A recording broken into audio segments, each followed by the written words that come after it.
I love winter. I mean, winter is my favorite time of year. In the introduction to the new book, you'll see me say that my ideal world is a never-ending cycle of fall and winter, fall, winter, fall, winter. Look at that.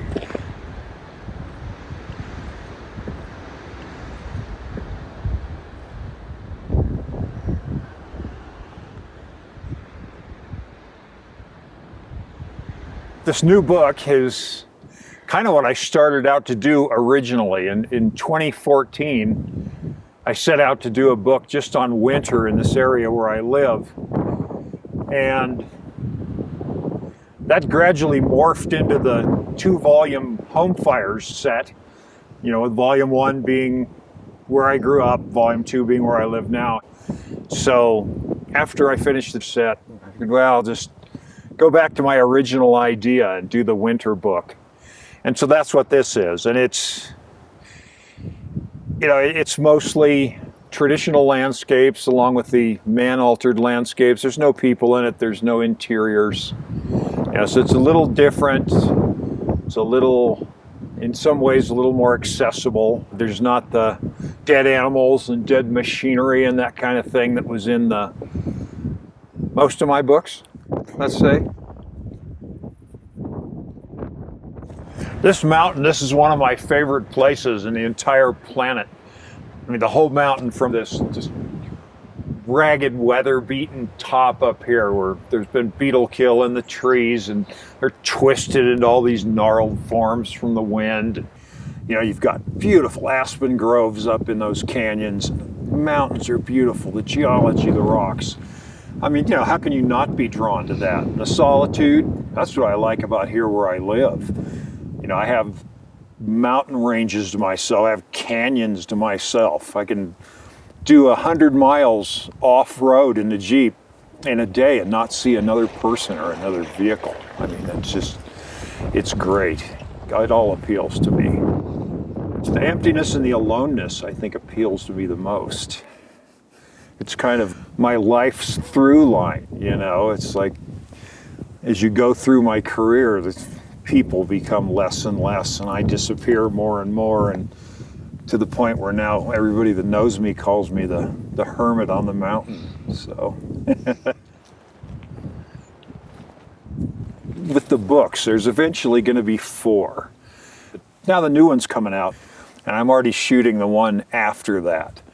And it's sort of going to be a regionalist trio of books about where I live. And it kind of is in what they call the Tri-Corner region, borders Nevada and Oregon.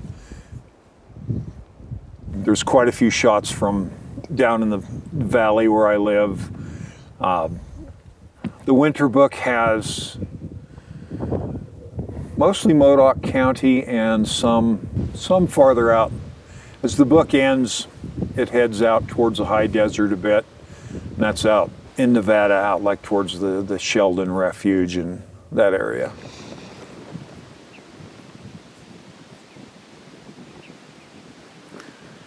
So the Home Fires set, the title came from kind of the old saying, keep the home fires burning. Volume 1 is the past, Volume 2 is the present. It's somewhat autobiographical. It's where I grew up versus where I live now. My other books have been shot over a period of like 6 years or 8 years. Home Fires Volume 1 was shot over a period of a few months. And normally I wouldn't do that, but it captures a certain time period during, a officially declared drought state of emergency. So I shot it at the height of the drought and also during winter. So it's got a pretty bleak look. It's probably the bleakest of the books. I had read the George Orwell book Coming Up for Air, and in that book, George Bowling returns to his childhood home of Lower Binfield, so this was sort of my return to lower Binfield, so to speak. I grew up in the southwestern section of the San Joaquin Valley in California. And by the time I went back to make those photographs that are in volume 1, there had been so many changes, just like in the Orwell book. Many of the things that were flourishing when I was a child were very, very much in trouble. There were, and you see it in the pictures in the book, there were dairies that were closing down, the structures of the dairy were being torn down, huge orchards dead, trees being pulled out, land being leveled. So yeah, it was a huge difference. Plus, the area where I grew up every year seems to make the list of the top 5 most polluted places in the country. California's San Joaquin Valley, one of the bread baskets of the world.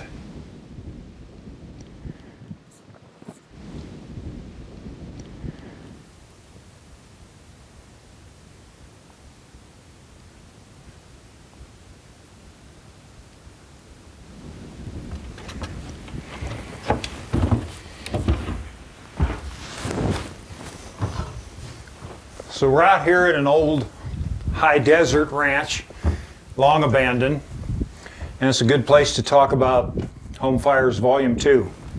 Let's go out.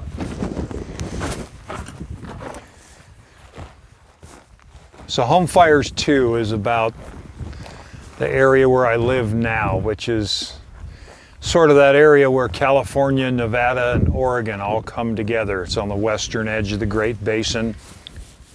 Yeah, I kind of cast a wider net. It was a seasonal arc from when, the cowboys bring their cows in from the high desert, the grazing allotments in early fall, late summer, up through winter, and then down through the melt time in early spring. So with the Home Fires 2 book, the first thing I did when I got my advance copies is I took them out to the people at the ranches who allowed me to photograph on their properties. And my friends that were doing the cowboying in the pictures, they got the first look at the book. And I think what means the most to me is when one of the old timers who, doesn't give 2 damns about photography or photo books looks through it and says, "Yep, that's about right. That's what I look for." That tells me I did what I wanted to do with the book.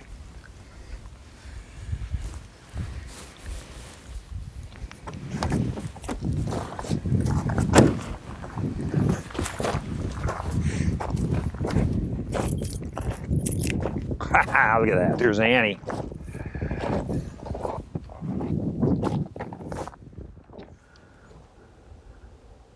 Because a lot of workshops, they have 10 or 15 people. And they truck them around in vans or whatever. And, this isn't, I don't want to do that.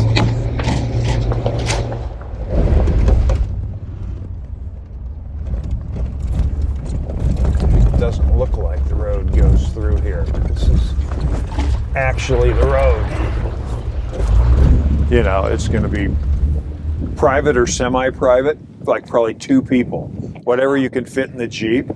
It's going to be kind of built around what either 1 or 2 people want to do. Kind of ideal if, 2 people say that are friends that shoot a lot together or something, want to come out, split the expenses to get out here. And then we kind of customize what they want to do or what someone wants to do. You can make it rough, we can make it hardcore, we can make it a little easier, because we've got the mountains here, we've got the high desert, so I don't set dates.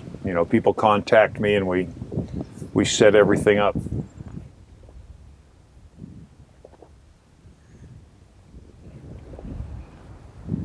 We can switch on the fly depending on weather, or people get out here and they see a certain thing. Maybe they like these mountains better, they like the high desert better. Completely customizable, flexible.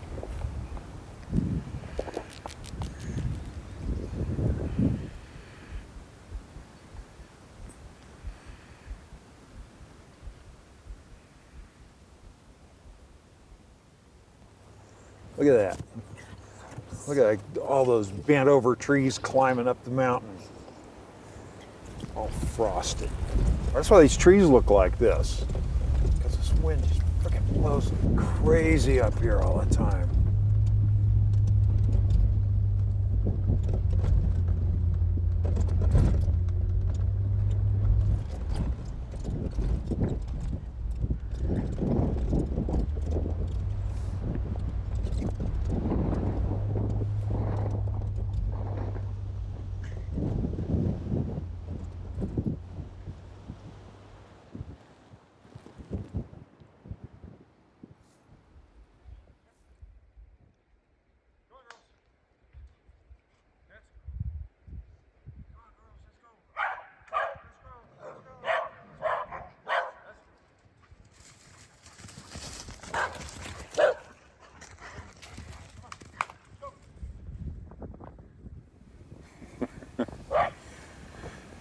So getting away from all of the photography and photo book stuff for a minute, I'm the type of person who thinks that, life is hardly worth living without dogs. Lyra, look, it's your favorite toy.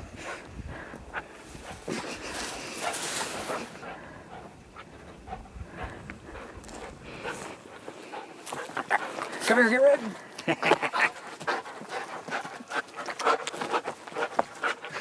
Oh, like a girl. Oh, yes.